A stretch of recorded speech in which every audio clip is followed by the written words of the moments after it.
कर्मण्येवाधिकारस्ते मा फलेषु कदाचन मा कर्मफलहेतुर्भो मा ते संगोऽस्त्वविकर्मणि।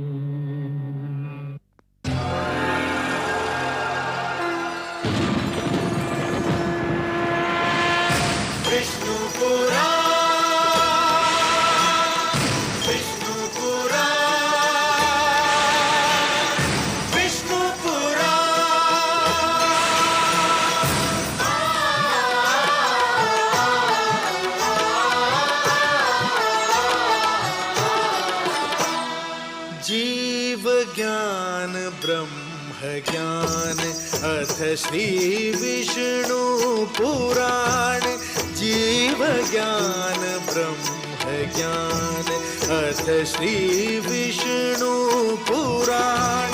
ओम की कथा महान, ओम की कथा महान।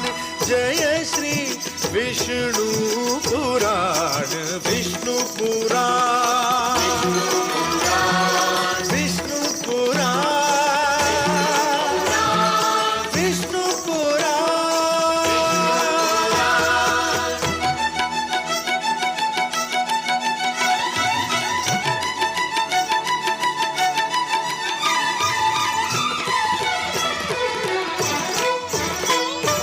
प्रकटे कब तीन लोक, जन्म मृत्यु हर्ष शोक। जन्म मृत्यु हर्ष शोक। पृथ्वी जल वायु गगन, प्रकटी कब ज्योत अगन। प्रकटी कब ज्योत अगन। इस पुराण में है निहित, इस पुराण में है निहित जप तप और योग ध्यान। विष्णु पुराण, विष्णु पुराण, विष्णु पुराण। मैं माँ हूँ, धरती माँ।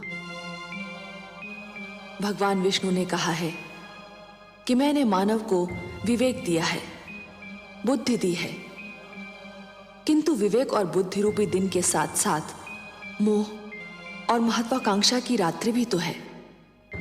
और कभी कभी मोह और महत्वाकांक्षा की रात्रि विवेक और बुद्धि के दिन को निगल लेती है।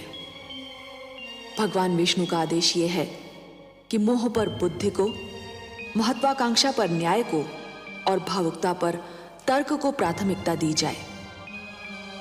महाराज उत्तानपाद सुरुचि के मोहजाल में उलझकर बुद्धि, न्याय और तर्क से दूर चले गए।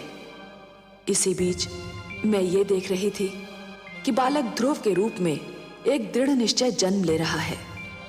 मानव इतिहास की एक नई भूमिका बन रही है। किंतु माता लक्ष्मी की भांति मैं भी ये सोच सोच कर व्याकुल हो रही हूं कि ध्रुव के दृढ़ निश्चय का क्या परिणाम होगा। याद रखो उत्तानपाद, यदि पुत्र वियोग में मेरी पुत्र वधू को कुछ हो गया तो तुम मेरे शाप से नहीं बच पाओगे। पिताश्री सुनिए तो सही। मैं कुछ नहीं सुनना चाहता। पिताश्री, पिताश्री मुझे तक कड़ा डंडा दीजिए पिताश्री।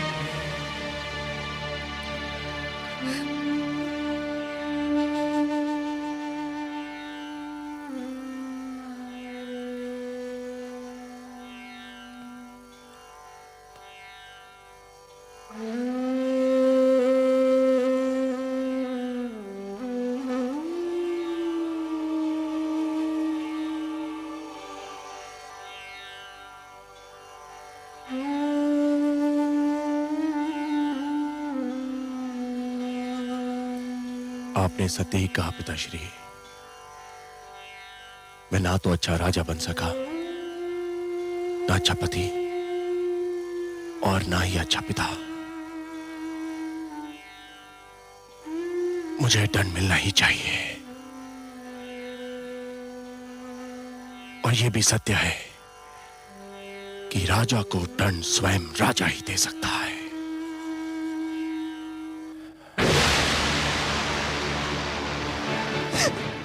नहीं स्वामी, ये आप क्या कर रहे हैं? छोड़ दो, मुझे मर जाने दो। मेरे अपराध का यही दंड है, यही मेरा प्रायश्चित है। नहीं, पाप अपराध का प्रायश्चित नहीं होता। आत्महत्या पाप है और मैं आपको एक कदापि नहीं करने दूंगी।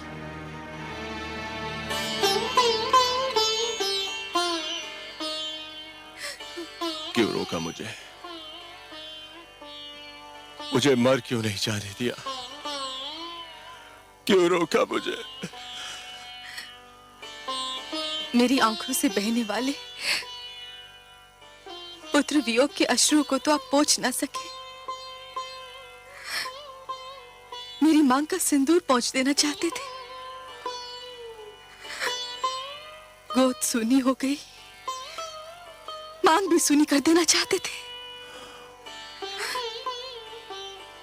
पुत्र के लौटने की तो मैं प्रतीक्षा कर सकती हूँ, आपको कुछ हो जाए तो मैं क्या करूंगी? तो फिर मैं क्या करूं? मुझ में तो इतनी शक्ति भी नहीं है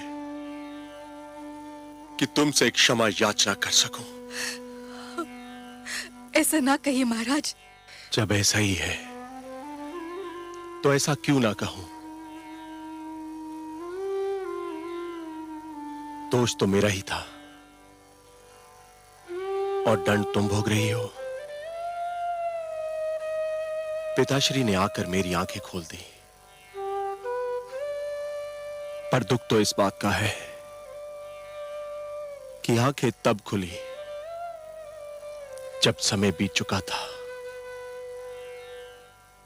वर्षा तब हुई जब खेती सूख चुकी थी। अब भी समय है महाराज, पुत्र ध्रुव अभी दूर तक नहीं गया होगा। तो फिर ठीक है, मैं स्वयं जाऊंगा अपने पुत्र की खोज में। मैं स्वयं खोजूंगा अपने पुत्र ध्रुव को।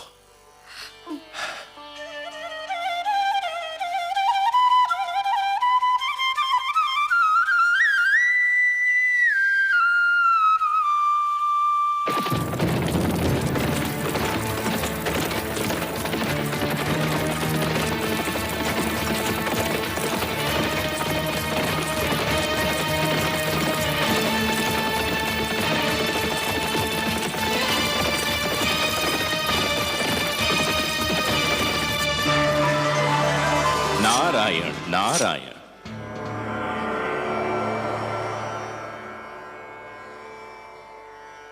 आज बहुत प्रसन्न दिखाई दे रहे हैं देवर्षि। प्रसन्न क्यों ना हूं सर्वेश्वर। धरती पर जब कोई अनुपम घटना घटती है तो मन इस प्रकार से खिल उठता है मानो बसंत बयार बहने से मधुबन। और आज तो मैंने वो दृश्य देखा जिसे देखकर मैं आनंद विभोर हो उठा। मुझे ज्ञात नहीं था कि कभी कभी किसी के कड़वे वचन भी कानों में अमृत रस घोल दिया करते हैं। तो अपनी प्रसन्नता हमसे नहीं बांटेंगे देवर्षि? आपसे क्या छिपा सकता हूं, आप तो विश्वव्यापी हैं। परंतु विश्वास कीजिए, आज महाराज मनु ने अपने पुत्र को ऐसी खरी खरी सुनाई कि मेरा मन तो झूम उठा। उत्तानपाद पर सुरुचि की मोह माया का जो रंग चढ़ा हुआ था वो तो ऐसे उतर गया जैसे बरखा की बौछार पड़ने से वृक्ष पे जमी धूल उतर जाती है। मनु ने वही किया जो एक परिवार के सर्वे सर्वा को करना चाहिए था। नई पीढ़ियां जब अकारण ही आवेश में आकर अपने पूर्वजों के बनाए हुए अच्छे नियम तोड़ने लगे, सुंदर परंपराओं का त्याग करने लगे और अपने संस्कारों से विमुख होने लगे, तो बड़ों का कर्तव्य है कि उन्हें भटकने पर टोकें, पतन से रोकें।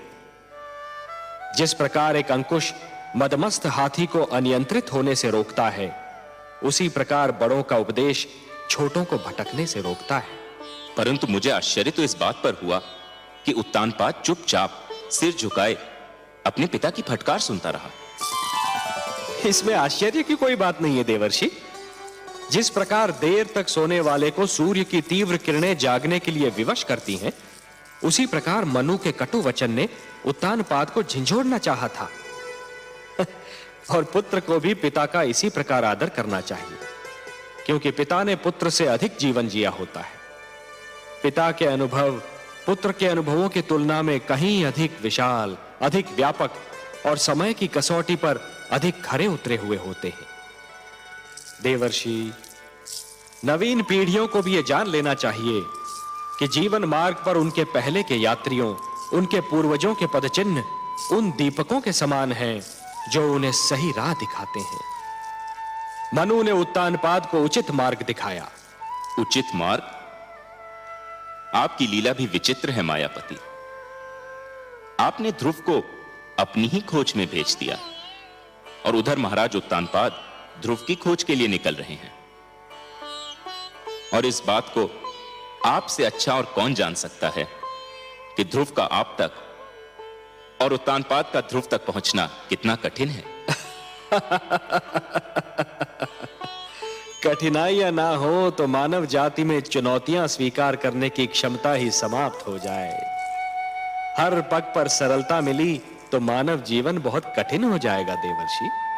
जूझने दीजिए उन दोनों को अपने संघर्षों से। उन्हें पता तो चले कि जीवन की कठिनाइयों से हर व्यक्ति को स्वयं ही उलझना पड़ता है और स्वयं ही उनके समाधान ढूंढने पड़ते हैं। वह तो ठीक है प्रभु, मुझे महाराज उत्तानपाद की चिंता नहीं है। वो तो ध्रुव की खोज में निकले हैं। ध्रुव किन मार्गों पर जा सकता है, किन क्षेत्रों में जा सकता है, इसका ज्ञान है उनको। उन्हें किसी मार्गदर्शक की आवश्यकता नहीं है। मुझे चिंता ध्रुव की है प्रभु। वो तो आपकी खोज में निकला है। उसे तो अपने नगर के मार्गों का ज्ञान नहीं है, तो फिर क्षीरसागर के मार्ग का क्या ज्ञान होगा प्रभु? प्रश्न यह उठता है कि ध्रुव का मार्गदर्शन कौन करेगा? आप करेंगे देवर्षि। ध्रुव का मार्गदर्शन आप करेंगे। मैं? हाँ, आप। वैसे भी सारे विश्व को विष्णु का पता तो आप ही बताते हैं। इन तीनों लोकों में आपसे बड़ा मार्गदर्शक और कौन हो सकता है मुनिवर? ध्रुव का मार्गदर्शन आप ही को करना होगा। आपका कथन मेरे लिए आदेश के समान है प्रभु। तो फिर अपना कार्य सिद्ध कीजिए। महादेवी लक्ष्मी भी व्याकुल हैं ध्रुव के लिए। उनकी अशांति दूर कीजिए। किंतु माता हैं कहां? माता है ना। ध्रुव का कष्ट उनसे सहन नहीं हो रहा था देवर्षि, इसलिए धरती पर गई हैं उसे भोजन कराने। परंतु समस्या यह है कि उसे तो भोजन की भूख ही नहीं है। उसे तो केवल हमारे दर्शन की प्यास है, और वह प्यास उसका मार्गदर्शन करके आप ही तृप्त कर सकते हैं मुनिवर। ठीक है प्रभु, यदि आप ये चाहते हैं कि आप भी मेरी परीक्षा लें तो ऐसा ही सही। मैं चेष्टा करूंगा कि ध्रुव उस मार्ग पर चले जो उसके लिए शुभ हो, मंगलमय हो। नारायण नारायण।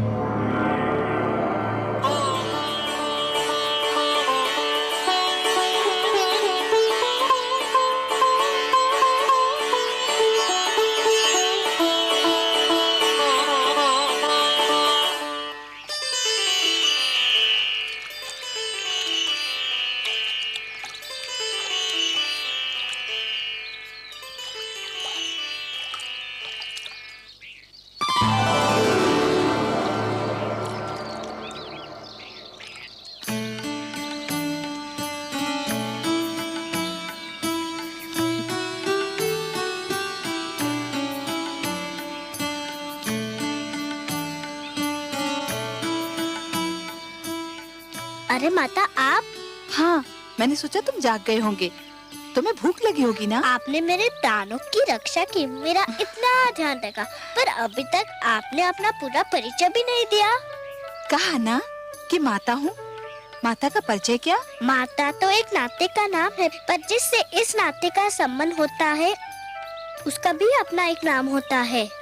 अच्छा, मेरा नाम तो सुनो, मेरा नाम विष्णु प्रिया है। विष्णु प्रिया अर्थात भगवान विष्णु की प्रिया।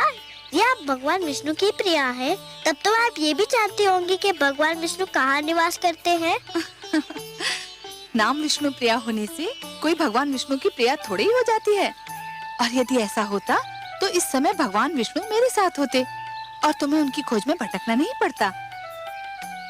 तुम्हारे लिए भोजन लाई हूँ, चलो इसे ग्रहण कर लो। मुझे क्षमा कर दो माँ, मैं जानता हूँ तुम मुझे खिलाए बिना भोजन नहीं करती थी, पर मैं भगवान विष्णु से मिले बिना तुम्हारे पास नहीं आ सकता। लो। धन्यवाद माते, मुझे भूख नहीं है। क्यों बेटे? पुत्र ध्रुव!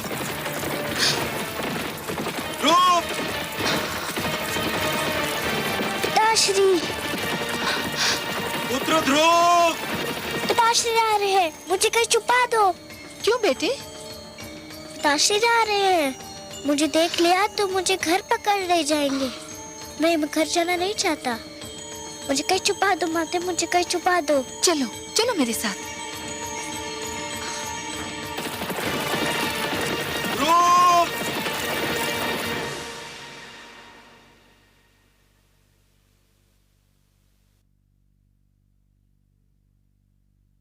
राजा ध्रुव कहाँ चले गए हैं माते? जहां भी गया हो, तुझे क्या करना है?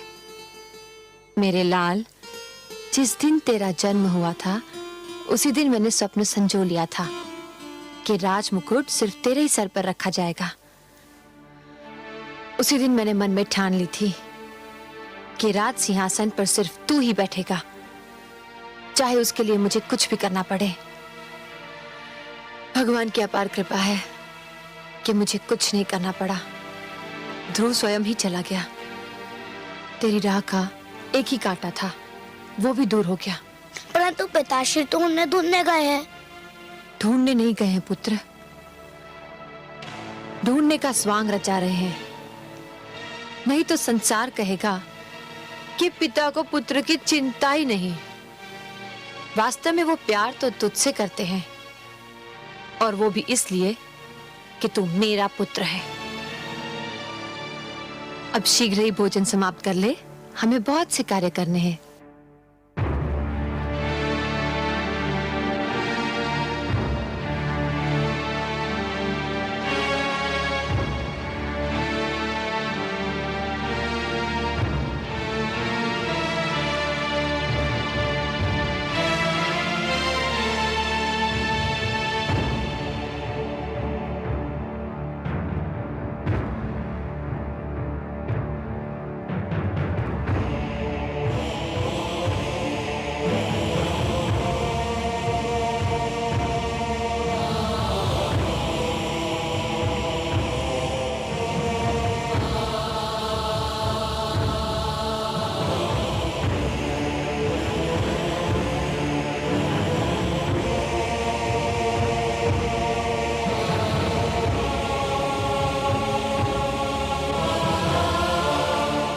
मैं आपसे क्षमा मांगने आया हूं राजगुरु। क्षमा? मुझसे क्षमा? किस बात की क्षमा? मैं क्षमा मांगने आया हूं राजगुरु अपने उस भूल की कि मैंने आपका परामर्श ठुकरा दिया। आपने मुझे रोका था और बिल्कुल ठीक रोका था कि मैं महारानी सुनीति का स्थान सुरुचि को ना दूं, परंतु मैंने आपका तिरस्कार किया। मैं अपनी उसी भूल की क्षमा मांगने आया हूं। राजा मांगता नहीं है महाराज, राजा तो देता है, प्रदान करता है। राजा क्षमा मांगने लगे तो अपराधी को दंड कौन देगा महाराज? आपकी भूल ये थी कि आप अपनी इंद्रियों को वश में न रख सके, अपनी इच्छाओं पर नियंत्रण न कर सके। जिस प्रकार अश्व का सवार यदि अपने अश्व को नियंत्रण में न रख सके तो अश्व उसे अपनी पीठ से धरती पर गिरा देता है, उसी प्रकार आप अपनी कामुक इच्छाओं पर नियंत्रण न कर सके और इन इच्छाओं ने आपको वहां पहुंचा दिया जहां आप आज स्वयं को पा रहे हैं। कर्म से गिरकर आपने राजा के धर्म को लज्जित कर दिया है महाराज। राजा तो ईश्वर का प्रतिनिधि होता है और उसे किसी से क्षमा मांगना शोभा नहीं देता। मुझसे वास्तव में भारी भूल हुई है। मुझे दंड दीजिए राजगुरु, मुझे दंड दीजिए। भूल अवश्य हुई है महाराज, परंतु मैं दंड देने वाला कौन होता हूं? मुझे तो यह अधिकार ही प्राप्त नहीं। यह भूल आपने मर्यादा के विरुद्ध की है, अपने राज धर्म के विरुद्ध की है, और इस भूल का दंड या क्षमा आपको स्वयं आप प्रदान कर सकते हैं या ईश्वर। मुझे स्वीकार है आपका परामर्श राजगुरु, परंतु आप ही बताइए कि मैं स्वयं को इस भूल का क्या दंड दूं? वो तो आपको मिल ही रहा है महाराज। क्या पुत्र वियोग किसी दंड से कम है? क्या इस राजमहल का सूनापन और सन्नाटा किसी दंड से कम है? क्या ये कुछ कम दंड है कि आप राजभवन में हैं और पुत्र ध्रुव वनों की धूल छान रहा है? राजगुरु, यही दुख तो मुझे चैन नहीं लेने देता। चैन तो आपको उसी समय मिलेगा महाराज, जब आप ये निश्चय कर लेंगे कि आप इस भूल को न स्वयं दोहराएंगे न कभी किसी को दोहराने देंगे। प्रजा तो राजा के पद चिन्हों पर चलती है। आप अपनी प्रजा को विश्वास दिलाइए कि ऐसी भूल अब कभी नहीं होगी। रही क्षमा तो वो तो केवल ईश्वर ही कर सकता है। आप भगवान विष्णु से प्रार्थना कीजिए कि वो आपके पुत्र की इच्छा पूर्ति करते। ये होता है तो आपको अपने आप ही क्षमा मिल जाएगी। वो तो मैं अवश्य करूंगा राजगुरु,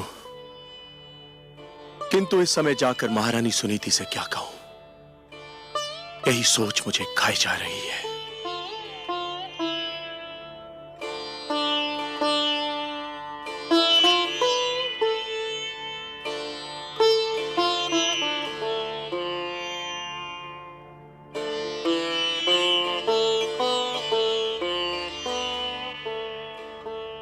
कुछ तो खा लीजिए महारानी जी।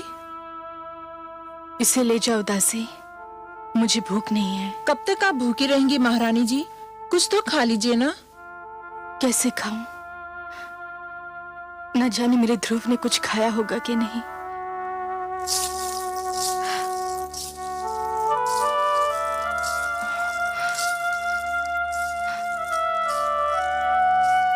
मेरा पुत्र महाराज? नहीं, कहीं नहीं मिला। मैंने सारा क्षेत्र छान मारा, उसका कहीं पता नहीं चला।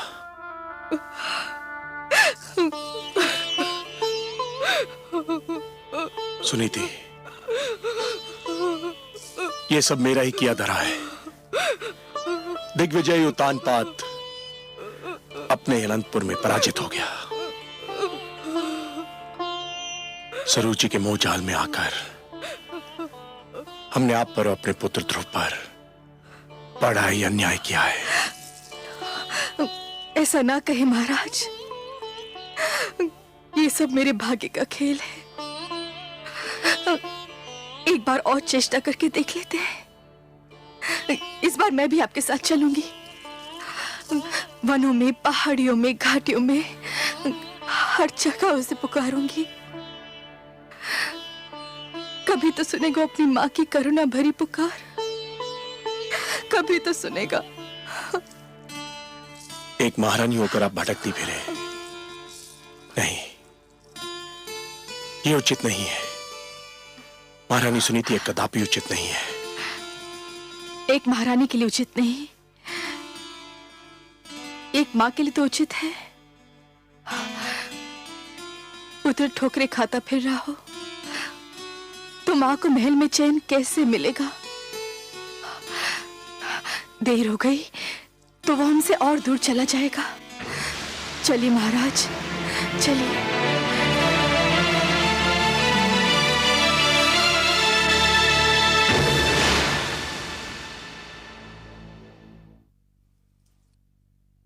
महारानी, महारानी, सब बना बनाया खेल बिगड़ गया। शुभ शुभ बोल बावली, कौन सा खेल बिगड़ गया? महारानी सुनीति ने महाराज का मन एक बार फिर जीत लिया है। क्या? ये तू क्या कह रही है? स्पष्ट बता, क्या हुआ? मैं वहीं से चली आ रही हूँ। पुत्र शोक ने महाराज को व्याकुल कर दिया है। वो मेरे सामने महारानी सुनीति के समक्ष अपना पश्चाताप प्रकट कर रहे थे। क्या? हाँ महारानी, और अब दोनों मिलकर राजकुमार ध्रुव की खोज में जा रहे हैं। कुछ कीजिए, वरना आपके सारे सपने चकनाचूर हो जाएंगे। नहीं, यह असंभव है। ऐसा नहीं हो सकता। मैं देखती हूँ कि महाराज कैसे जाते हैं।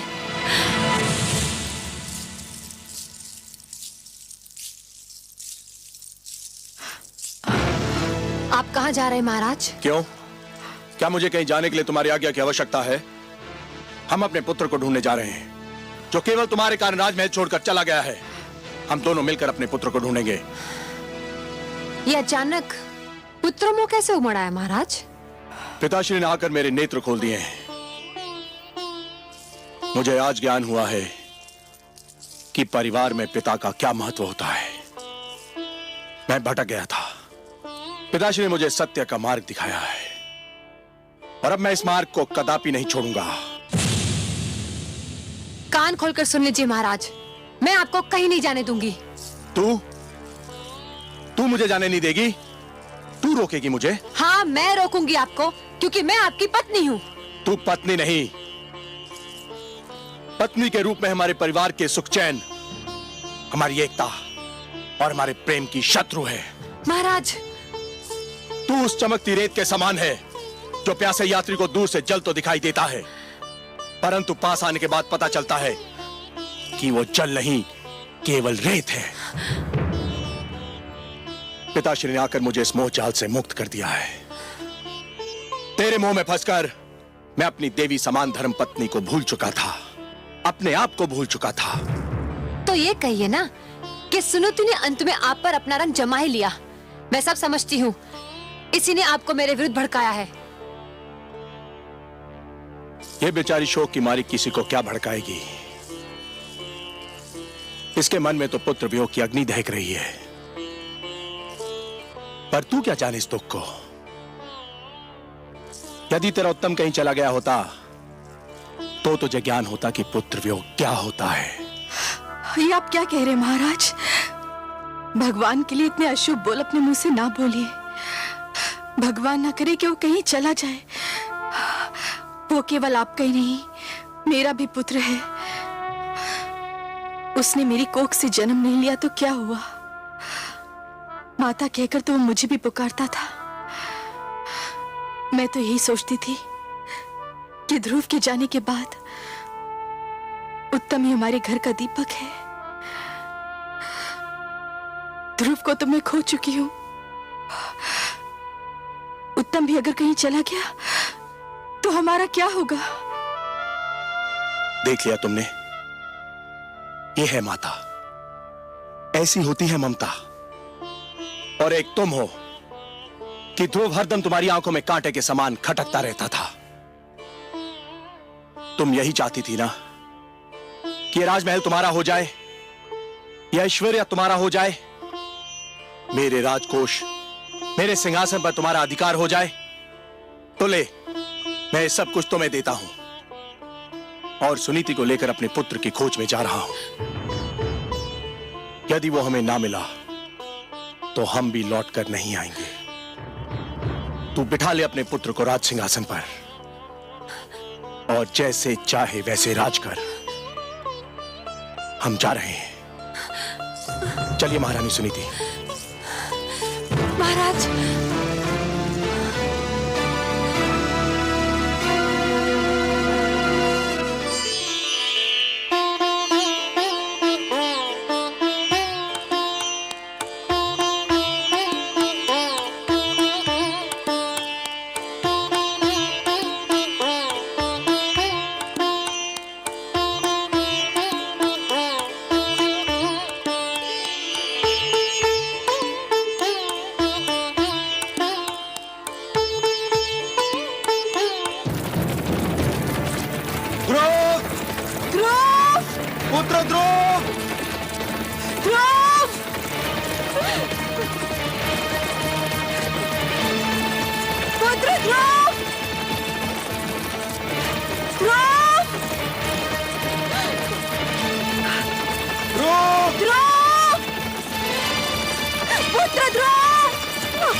नारायण नारायण।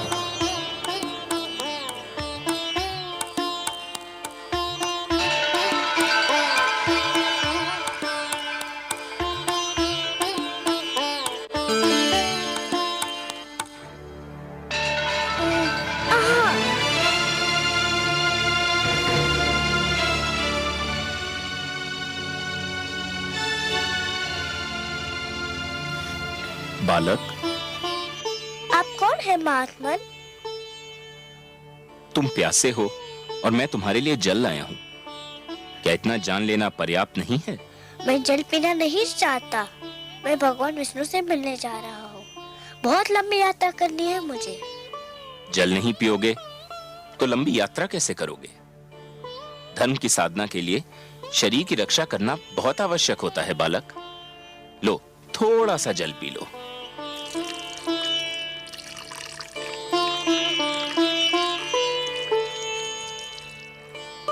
आप जो भी हो, भगवान विष्णु की खोज में यदि मेरा पथ निर्देश कर दे तो आपकी बहुत कृपा होगी।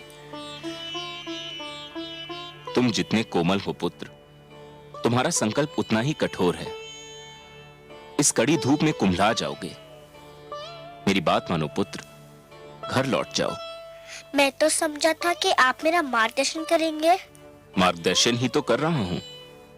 देखो, यहाँ से एक मार्ग तुम्हारे घर की ओर भी तो जाता है। वो भी मिलता है, मुझे घर लौट जाने को कहता है। कोई भी भगवान विष्णु का पता नहीं बताता। मैं उनसे मिले बिना घर नहीं जाऊंगा। ये जानकर भी नहीं कि तुम्हारी खोज में तुम्हारे माता पिता दिशाएं छान रहे हैं। आपको किसने बताया?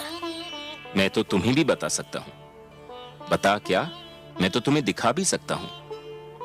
देखना चाहोगे? देखो। माते! संभलिए महाराज। आप कौन है? आप मेरे माताजी के पास ले जा सकते हैं, तो फिर भगवान विष्णु के पास भी ले जा सकते हैं।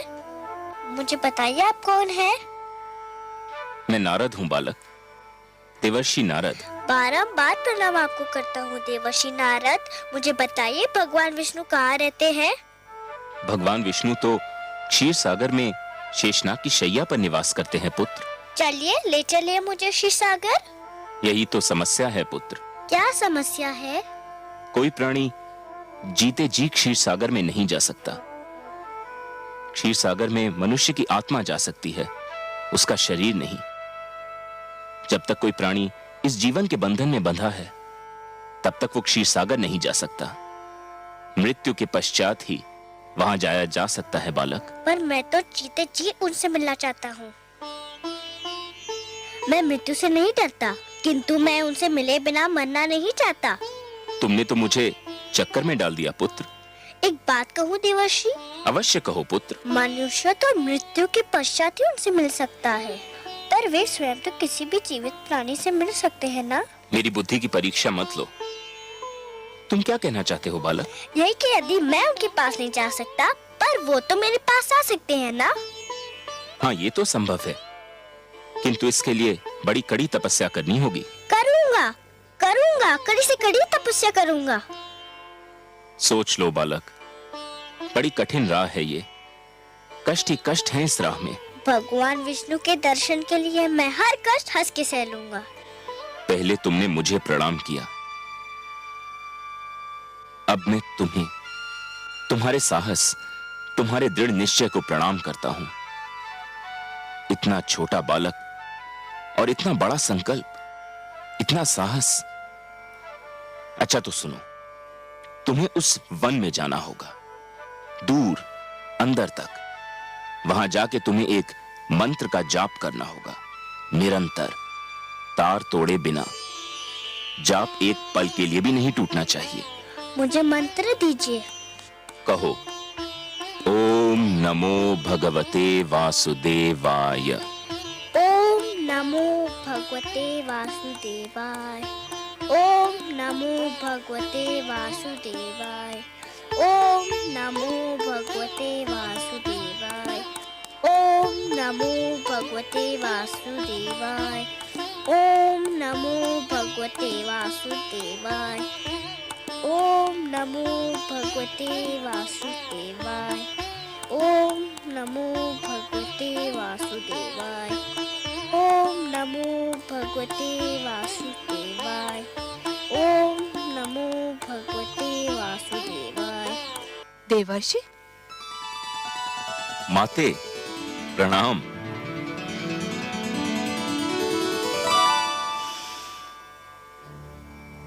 माते, क्या मुझसे कोई भूल हो गई है? आप मुझे कुछ रूठी रूठी सी दिखाई दे रही हैं। हाँ, मैं आपसे बहुत क्रोधित हूँ। आप भी कभी कभी ऐसे उल्टे सीधे काम करते हैं कि मन करता है आपसे कभी बात ही न करूं।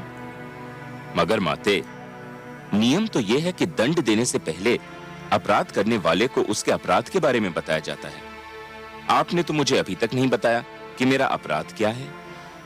आपसे उत्तर नहीं बन पा रहा, इसके लिए बातें बना रहे हैं। मैं पूछती हूँ, उस छोटे से बालक को इतने घोर वन में भेजने की क्या आवश्यकता थी, जहाँ हर पग वन्य पशुओं और विषैले सर्पों का संकट है? ओह, तो माता मुझसे इसलिए रुष्ट हैं कि मैंने ध्रुव को वन में क्यों भेज दिया? और नहीं तो क्या, मंत्र का जाप ही तो करना था। वो तो ध्रुव वहाँ भी कर सकता था जहाँ आप उसे मिले थे। एक कोमल काया को इतना बड़ा कष्ट देने की क्या आवश्यकता थी? परंतु माते, जहाँ मैं ध्रुव से मिला था वह एक खुला क्षेत्र था। तो क्या हुआ? नारायण नारायण। माते, आपको तो पता है कि ध्रुव के माता पिता उसकी खोज में निकल चुके हैं। हाँ, मैं जानती हूँ। माते, किसी खुले क्षेत्र में ध्रुव उनकी दृष्टि से बच नहीं पाता। कभी न कभी वह उसे देख ही लेते। यदि वह उसे देख लेते तो फिर घर ले जाने का प्रयत्न करते। यदि वो उसे घर ले जाने का प्रयत्न करते तो मंत्र के जाप का तार टूट जाता। यदि मंत्र के जाप का तार टूट जाता तो ध्रुव की तपस्या भंग हो जाती। और यदि ध्रुव की तपस्या भंग हो जाती तो भगवान विष्णु से मिलने की उसकी मनोकामना पूर्ण न हो पाती। इसलिए मैंने उसे एक ऐसे स्थान पर भेज दिया है जहां उसे कोई देख न सके। माते, ठीक है, किंतु तुम जानते हो ना कि ध्रुव मुझे कितना प्यारा है। यदि उसे कोई हानि पहुंची तो? माते, मैं उसके भाग्य के लिखे को तो नहीं बदल सकता। मैंने तो वही किया जो मुझे इन परिस्थितियों में उचित लगा। क्या अब भी आप मुझसे रुष्ट हैं? नहीं, परंतु संतुष्ट भी नहीं हूँ। एक बात कहूं माते? कहो। आप जब भी क्रोधित होकर मुझे डांटती हैं तो मुझे बहुत आनंद मिलता है। मुझे यूं लगता है मानो किसी सुंदर मधुवन से मुझ पर फूलों की वर्षा हो रही हो। नारायण नारायण।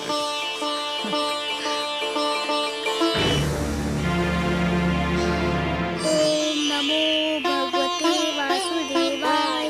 ओम नमो भगवते वासुदेवाय। ओम नमो भगवते वासुदेवाय। ओम नमो भगवते वासुदेवाय। ओम नमो भगवते वासुदेवाय। ओम नमो भगवते वासुदेवाय। ओम नमो भगवते वासुदेवाय। ओम नमो भगवते वासुदेवाय। ओम नमो भगवते वासुदेवाय। ओम नमो भगवते वासुदेवाय। ओम नमो भगवते देवाय। ओम नमो भगवते वासुदेवाय। ओम नमो भगवते वासुदेवाय। ओम नमो भगवते वासुदेवाय। ओम नमो भगवते वासुदेवाय। ओम नमो भगवते वासुदेवाय। ओम नमो भगवते वासुदेवाय। ओम नमो भगवते वासुदेवाय। ओम नमो भगवते वासुदेवाय। ओम नमो भगवते वासुदेवाय। नारायण नारायण। आइए देवर्षि, आइए, स्वागत है आपका। बताइए, तो क्या आपकी कृपा दृष्टि हुई ध्रुव पर? क्या आपका मार्गदर्शन मिला उसे? ध्रुव का मार्गदर्शन? आपने भी किसके पास भेज दिया था मुझे? वो बालक है ना, न जाने किस मिट्टी का बना हुआ है। देखने में तो छोटा सा है, परंतु संकल्प इतना दृढ़ कि बड़े बड़ों की बुद्धि चकरा जाए। इतनी छोटी सी आयु में इतनी महान अभिलाषा, और अब इस बात पर अड़ा हुआ है कि भगवान को स्वयं ही उसके पास आना पड़ेगा, और इसके लिए कुछ भी सहने को तैयार है। प्रभु, उसका मार्गदर्शन करते करते तो मैं अपना मार्ग भूलते भूलते बचा। उसे मेरे मार्गदर्शन की आवश्यकता नहीं लगती प्रभु। आप ठीक कह रहे हैं देवर्षि, आप ठीक कह रहे हैं। पतंगा जब दीपक पर अपना सर्वस्व न्योछावर करने की ठान लेता है तो केवल एक ही वस्तु उसका मार्गदर्शन कर सकती है, दीपक की लौ और उस पर मर मिटने की इच्छा। फिर यही उद्देश्य उसका पूर्ण जीवन बन जाता है। ध्रुव के मन में जिस संकल्प ने जन्म लिया है देवर्षि, उस संकल्प की पूर्ति के लिए उसका मार्गदर्शन भी वही संकल्प करेगा। उस संकल्प के अतिरिक्त और कोई उसका मार्गदर्शन कर ही नहीं सकता। एक बात पूछने को मन कर रहा है जनार्दन। तो संकोच क्यों कर रहे हैं देवर्षि? पूछिए ना। हे विश्वेश्वर, जब ध्रुव के संकल्प से ही उसका मार्गदर्शन होना था, तो फिर उसके मार्गदर्शन के लिए आपने मुझे क्यों भेजा? यदि चंद्रमा उदित ही न हो देवर्षि, तो अंधियारी रात्रि के यात्री को कौन बताए कि उसकी यात्रा किस दिशा में होनी है? आपने चंद्रमा बनकर ध्रुव की आकांक्षा को दिशा दे दी देवर्षि। यह कोई साधारण और सरल कार्य नहीं था। मैं जानता था कि यह कार्य केवल आप ही कर सकते हैं देवर्षि, केवल आप, क्योंकि आप सृष्टि के सबसे श्रेष्ठ मार्गदर्शक हैं। जो आपने किया वो केवल उचित ही नहीं था, बल्कि सराहनीय भी था। आपकी सराहना के लिए बहुत बहुत धन्यवाद नारायण। किंतु माता लक्ष्मी कभी मुझे सराहें, लगता है ये मेरे भाग्य में नहीं लिखा है। मैं जानता हूं देवर्षि, आपने जो किया उससे माता लक्ष्मी यदि रुष्ट नहीं तो संतुष्ट भी नहीं है। यही कहना चाहते हैं ना आप? आपसे क्या छिपा है अंतर्यामी। हां, माता मुझसे अप्रसन्न है। वो विवश है देवर्षि, अपनी ममता के कारण विवश है वो। उनसे तो किसी की पीड़ा नहीं देखी जाती, और फिर यह पीड़ा तो उसकी है जिसे उन्होंने स्वयं अपना पुत्र मान लिया है। इसलिए आप पर थोड़ा सा क्रोधित हो गई थी, और फिर क्रोध का प्रदर्शन भी तो अपनों से ही किया जाता है ना देवर्षि।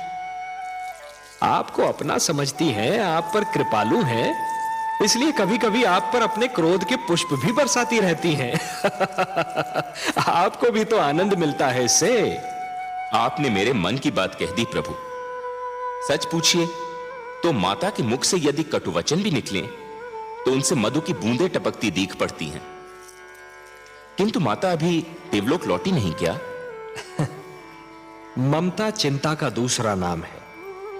आपने तो ध्रुव को भेज दिया वन में, अब माता का मन तड़प उठा कि कहीं वन के पशु उसे कोई हानि न पहुंचा दे। इस समय वो ध्रुव की रक्षा का प्रबंध करने शिव भार्या पार्वती से मिलने कैलाश पर्वत गई है। इस पुराण में है निहित, इस पुराण में है निहित जप तप और योग ध्यान। विष्णु पुराण, विष्णु पुराण, विष्णु पुराण।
पथ पे चल सुजान।